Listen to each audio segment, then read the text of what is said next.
constant innovation, unparalleled education, groundbreaking global business education you'll find only at Oxford College of Business. That's because all we do, all we are, is business education.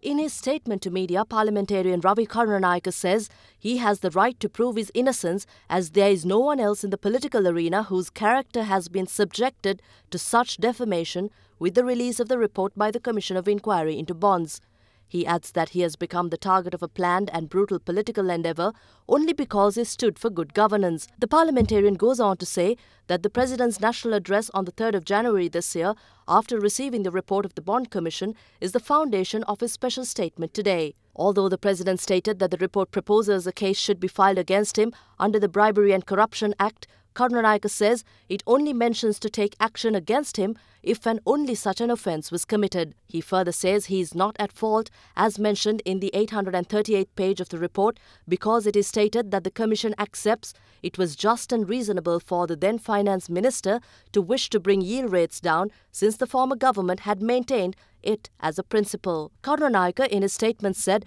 that the Bribery and Corruption Commission should consider and take necessary measures if he had a considerable profit by paying taxes for the house he and his family lived in, which was owned by Walt & Rowe Associates, a company owned by Perpetual Capital Holdings. The parliamentarian questions as to where in the report does it mention that a case should be filed against him based on bribery and corruption allegations. He goes on to say that although the statement written for the President to be read out on the 3rd of January said a case should be filed against him for giving false evidence before the Commission, the report of the Commission doesn't mention that he gave false evidence, and it only mentions that it recommends the Attorney General and the others who are responsible to consider whether the evidence given is accurate and, if so, to decide whether legal measures should be taken against him. It also says that if he gave false evidence before the Commission